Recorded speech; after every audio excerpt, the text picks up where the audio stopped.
Welcome to Story Tales. Please like this video and subscribe to Story Tales.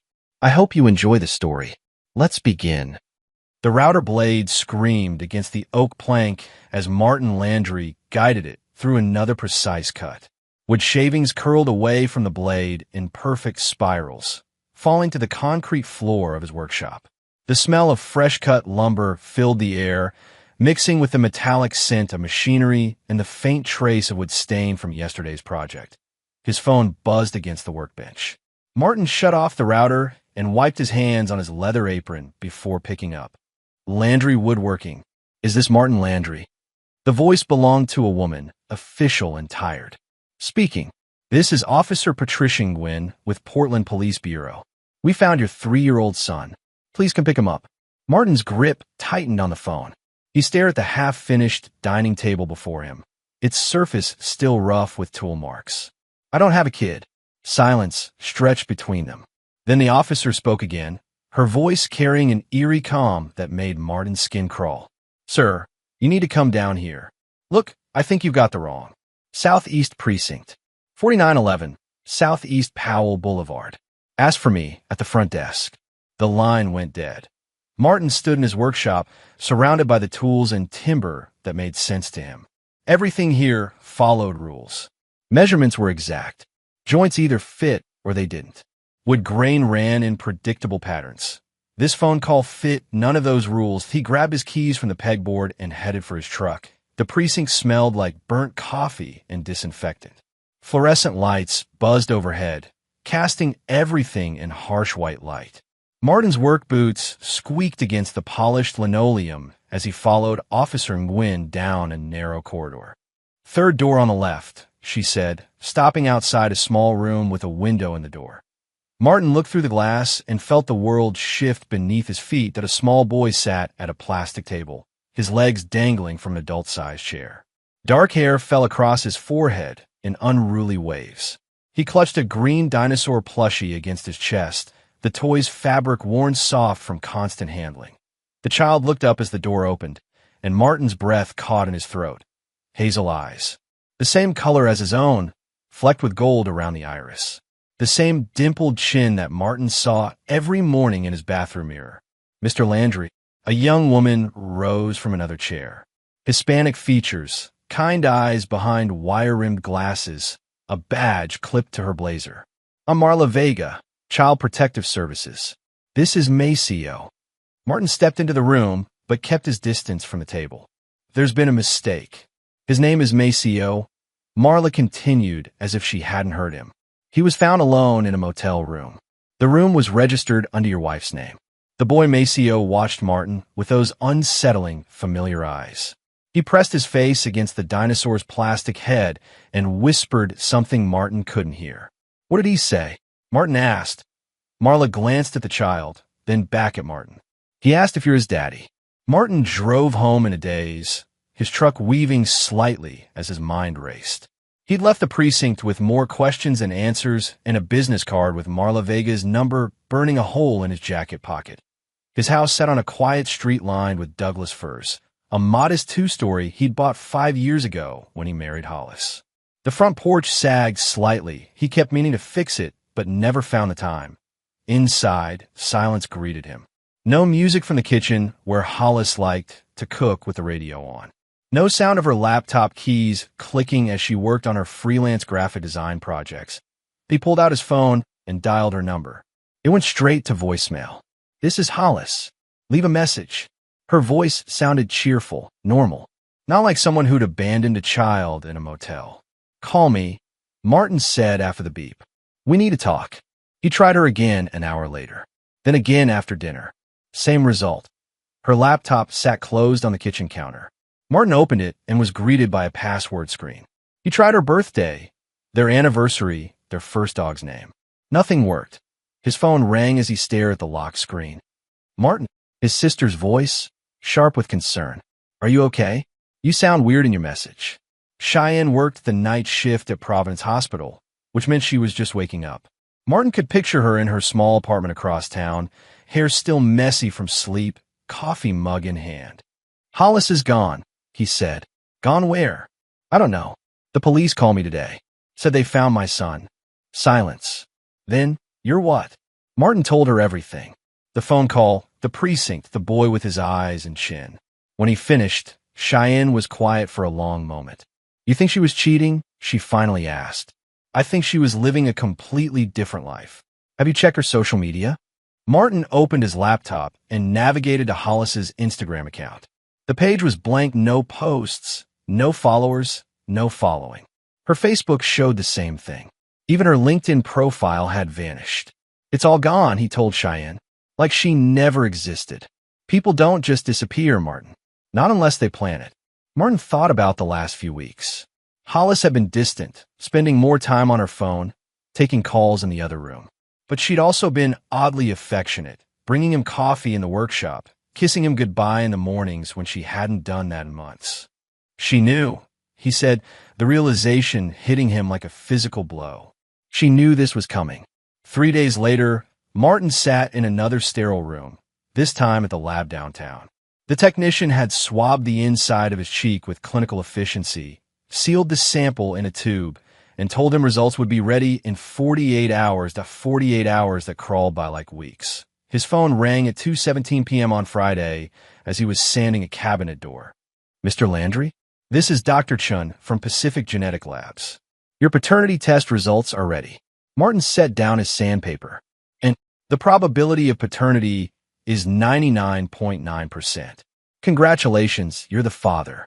The phone slipped from Martin's hand and clattered to the workbench. Around him, his workshop buzzed with the normal sounds of running machinery from neighboring units. But everything felt muffled, distant. He was a father. Hollis had carried another man's child, his child for 9 months. Had given birth. Had raised a boy for 3 years. Had used Martin's name on official documents, his identity, to create a paper trail he knew nothing about. And then she'd vanished. Martin picked up his phone and called Marla Vega. I want custody, he said when she answered. We need to discuss. No discussion. He's my son. I want him. But even as he said the words, Martin felt something cold and hard settling in his chest. Not love for the child, not yet. Not forgiveness for Hollis, never. Just a grim determination to take back control of his life. The emergency custody hearing took place on a Tuesday morning in a courthouse that smelled like old carpet and bureaucracy. Martin sat across from Marla Vega as a judge reviewed the paperwork. Maceo playing quietly with blocks in the corner under the watchful eye of a court-appointed supervisor. Given the biological confirmation and the mother's absence, Judge Martinez said, I'm granting temporary custody to Mr. Landry pending a full investigation. Temporary. The word felt like a challenge. That evening, Martin found himself in the surreal position of preparing dinner for two. Maceo sat at the kitchen table, still clutching his dinosaur, watching Martin's every move with those disconcerting hazel eyes. Are you hungry? Martin asked. The boy nodded but didn't speak. Martin heated up canned soup and made grilled cheese sandwiches, remembering how his sister used to make them when their mother was too drunk to cook. He set a bowl in front of Maceo and watched him eat in small, careful bites. Where's Mommy? Maceo asked suddenly. I don't know. She said we were going to Canada. She said you were dangerous. Martin's spoon stopped halfway to his mouth. She said what? But Maceo had gone back to eating, retreating into that shell of silence children build when the adult world becomes too confusing to navigate. That night, after putting Maceo to bed in the guest room, Martin sat at his kitchen table with Hollis's laptop and notepad. The password screen still mocked him, but he found other ways to trace her digital footprints. Their joint credit card statements revealed a pattern he'd been too trusting to notice before. Charges at motels he'd never heard of. Gas stations in towns he'd never visited. A purchase at a children's clothing store 3 months ago that he'd assumed was for her cousin's kid. Phone bills showed calls to numbers he didn't recognize. Text messages to contacts listed only as initials .1 number appeared frequently over the past 6 months. Always late at night, after Martin had gone to bed, he called it. You've reached Corey. Leave a message. A man's voice. Deep, confident. The kind of voice that belonged to someone who worked with his hands, like Martin did. Martin hung up without leaving a message. The next morning, Martin called in sick to cancel his appointments and drove 2 hours south to Salem. The address he'd found belonged to Lake and Branner, Hollis's sister.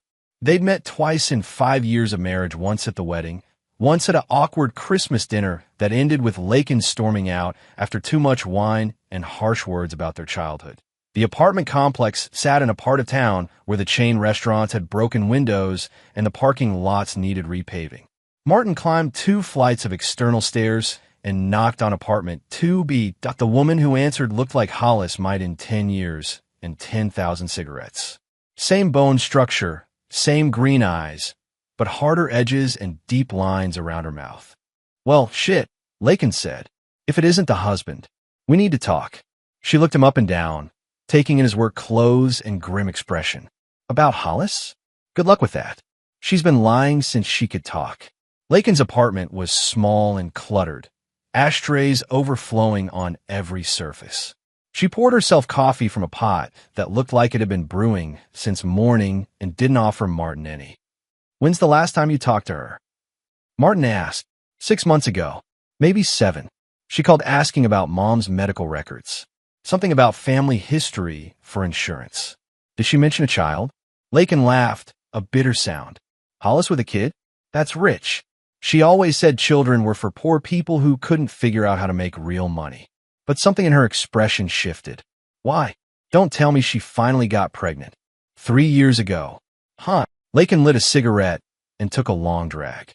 "That explains the weight she gained when I saw her last Christmas. She said it was stress eating." "Tell me about her," Martin said. "Growing up. College. Before me. You really don't know her at all, do you?" Lakin studied his face. Hollis was always the smart one. The pretty one. The one who was going to get out of this place and never look back. She had 2 boyfriends in college, sometimes at the same time. Got good at keeping secrets. She tapped ash into an empty beer bottle. Our mom cleaned houses for rich people her whole life. Came home every day talking about their fancy kitchens and their vacation homes. Hollis swore she'd never be like that. Said she was going to marry someone rich and get what Mom never could. "I'm not rich." "No, but you're stable. Got your own business. Nice house. The kind of guy who'd take care of her while she figured out her next move." The words hit Martin like physical blows, each one dismantling another piece of the life he thought he'd built. She was obsessed with financial security, Lakin continued, always talking about retirement accounts and insurance policies. Even as a kid, she'd steal quarters from Mom's purse and hide them in this coffee can under her bed.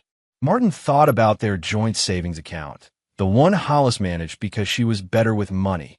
He needed to get to a bank. The drive to Utah took 8 hours. Martin left Maceo with Cheyenne, ignoring her protests about taking time off work. This was something he needed to handle alone. Corey Alton's gym sat in a strip mall between a nail salon and a tax preparation office. Through the front windows, Martin could see rows of weight machines and mirrors reflecting the afternoon sunlight. Corey turned out to be exactly what Martin had pictured: tall, broad-shouldered, with the kind of easy confidence that came from being physically strong. He was spotting a client on the bench press when Martin walked in. "Help you with something?" Corey asked after his client finished the set. "I'm Martin Landry. We need to talk about Hollis Branner." Corey's expression went carefully neutral. "Haven't heard that name in a while." "My office," Corey said, leading Martin to a small room behind the front desk. The walls were covered with bodybuilding trophies and photos of Corey competing in various events. "So you're the husband," Corey said, settling behind his desk. "She said you were controlling. Wouldn't let her have friends. She tell you about Maceo?" Corey's face went pale. "What about him? You thought he was yours." "Was." Corey leaned forward. "What do you mean, was?" "DNA test says he's mine." Corey stared at him for a long moment, then opened his desk drawer and pulled out a manila folder. Inside were photographs, hospital pictures of a newborn baby, a toddler's first steps, birthday parties. "She lived with me for almost a year," Corey said. "Moved in when she was 6 months pregnant. Said the father was some deadbeat who wanted nothing to do with the kid." He handed Martin one of the hospital photos. "Look at him." Martin studied the image. Even as a newborn, the baby had the same nose, the same chin shape, the same features Martin saw in the mirror every morning. "Jesus," Corey whispered. "He really does look like you. When did she leave?" "Last summer."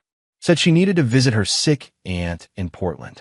Took Maceo with her for what was supposed to be a week. Corey's jaw tightened. That was 8 months ago. She ever mentioned me? Said she had a restraining order against you. That you were stalking her. Corey stood up and walked to the window overlooking the gym floor. I believed her. Why wouldn't I? Martin felt that familiar coldness spreading through his chest. Every revelation about Hollis stripped away another layer of the woman he thought he'd married, revealing someone calculating and manipulative underneath.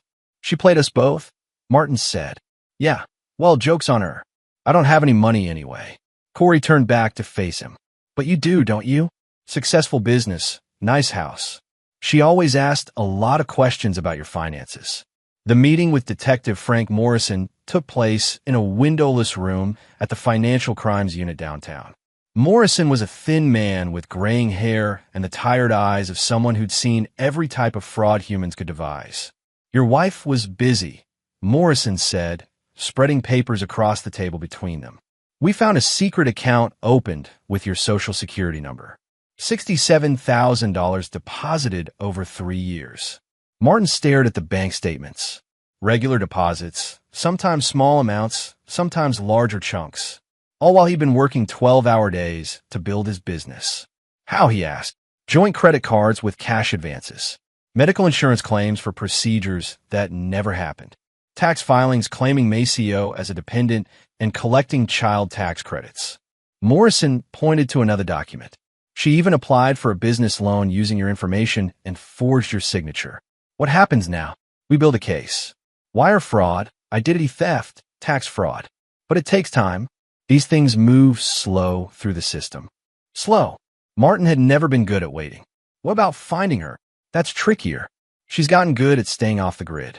Paying cash, using fake names. We'll keep looking, but... Morrison shrugged. People can disappear if they really want to. That evening, Martin sat in his workshop with Maceo nearby, the boy playing with wooden blocks while Martin worked on a cabinet door. The repetitive motion of planning would help him think, helped him process everything he'd learned. Daddy, Maceo said suddenly. Martin looked up. It was the first time the boy had called him that. Mommy said you would hurt us. I won't hurt you, Martin said, and realized he meant it. Not because of any sudden flood of paternal love, but because the child was innocent in all this. A weapon Hollis had tried to use, but not by choice. She said we had to hide from you. What else did she say? Maceo thought for a moment, his 3-year-old mind working to translate complex memories into words he could understand. She cried a lot. She said sorry to me. She said she had to go away, but you would take care of me. Martin set down his plane. She planned this. All of it. But as he looked at Maceo, building a tower with the wooden blocks, Martin felt something shift inside him. Not love, not yet, but a recognition that this child represented something more than just Hollis's betrayal. He represented Martin's choice about what kind of man he wanted to be. The emergency custody hearing took place 3 weeks later. Martin sat across from the judge with his lawyer, a sharp-eyed woman named Rebecca Torres who specialized in family law. Given the mother's continued absence and the financial crimes investigation, Judge Martinez said, I'm granting full temporary custody to Mr. Landry. Temporary. Again, Your Honor, Torres said, my client would like to petition for permanent adoption proceedings. The judge looked surprised. Mr. Landry, are you certain? This is a significant commitment. Martin stood up. She used this child as a weapon against me. Stole from me, lied to me, tried to destroy my life. But she made one mistake. He looked over at Maceo, who was coloring in a book with Marla Vega. She forgot who she married. I don't quit. I don't forgive. And I don't let people win when they try to break me. That evening, Martin cooked dinner while Maceo sat at the kitchen table, chattering about his day at the temporary daycare Marla had arranged. The boy was starting to open up, his natural 3-year-old curiosity overriding the confusion and fear of the past month. Are we going to live here forever? Maceo asked. Yes, Martin said without hesitation. Even when Mommy comes back. Martin set down his spatula and turned to face the boy. Maceo, your mommy isn't coming back. She made some bad choices, and now she can't be your mommy anymore. Maceo absorbed this with the strange resilience of young children. But you'll be my daddy, if you want me to be. Maceo nodded solemnly. Okay. Later that night, after putting Maceo to bed, Martin sat in his workshop and called Cheyenne. You sure about this? She asked. Adopting him, I mean, that's a lifetime commitment. She wanted to ruin my life with a child, Martin said, looking at the custody papers on his workbench. I'll build my future with him instead. Through the baby monitor, he could hear Maceo talking quietly to his dinosaur toy, telling it about their day. The boy was adapting, finding ways to make sense of his new world, just like Martin was 0.6 months past. Martin fell into a routine with Maceo that surprised him with its normalcy. Breakfast at 7, daycare drop-off at 8, work until 5, dinner and bedtime stories. The boy thrived on structure, and Martin found himself enjoying the challenge of being responsible for someone other than himself. Maceo helped in a workshop on weekends, sorting screws and handing Martin tools. The boy had good hands, steady and careful. Maybe he'd inherited something worthwhile. After all, on a Thursday evening in March, Detective Morrison called. We found her, he said without preamble. Arrested at the Canadian border with fake documents and a new identity. Claire Wilson, according to her passport. Martin set down the sandwich he'd been making for Maceo's lunch. Where is she now? That's the problem. Someone posted her bail. $50,000 cash. She walked out of the detention center yesterday. Who posted it? Anonymous. Paid through a lawyer who won't say where the money came from. Martin felt that familiar coldness spreading through his chest. She's running again. Probably. But this time we're ready for her. That night, Martin double-checked the locks on all his doors and windows. He'd installed a security system 2 months ago, more for peace of mind than any real threat. But now the threat felt real. Maceo sensed his tension at dinner. Are you mad, Daddy? Not at you, Martin said. Never at you. At Mommy. Martin considered lying, giving the boy some comforting story about misunderstandings and second chances. But lies were what had gotten them into this mess. Yes, he said. At Mommy. Maceo nodded, as if this made perfect sense to him. She lied about you. What do you mean? She said you were mean. But you're not mean. You make good sandwiches and you read stories. 3 days later, Hollis vanished again. Her bail bondsman called the police when she missed her check-in appointment. By then, Claire Wilson had disappeared as completely as Hollis Landry had 6 months before. But Martin was no longer the same man who'd gotten that first phone call from the police. He'd learned from Detective Morrison, from Marla Vega, from his own mistakes in trusting too much. This time, he was ready. Martin started with social media. He created anonymous accounts on parenting forums and fraud victim support groups, posting Hollis's photo and story. Within days, other victims came forward. A single mother in Sacramento who'd been scammed out of her savings by a woman named Haley Bradford. An elderly man in Phoenix who'd lost his retirement fund to someone calling herself Helen Barnes. All the same woman. All the same pattern of lies and financial manipulation. The posts went viral in these communities, shared and reshared by people who'd been burned by similar scams. Someone created a website documenting all of Hollis's known identities and aliases. Within a week, her face was plastered across fraud alert groups from California to New York. Martin also worked with Marla Vega to build a comprehensive file for the court proceedings. DNA evidence proving Maceo's paternity, or what they thought was his paternity. Financial records showing the theft and fraud. Evidence of child endangerment and interstate flight. This is thorough, Marla said, reviewing the documents in her office. Almost obsessively so. I want to make sure she can never get him back. And if she never comes back, if she just disappears for good. Martin looked out Marla's window at the playground where Maceo was playing with other children from the daycare program. The boy was laughing, chasing another kid around the jungle gym with the unconscious joy of childhood. Then I raise him, and she becomes someone we used to know. But Martin knew Hollis would come back.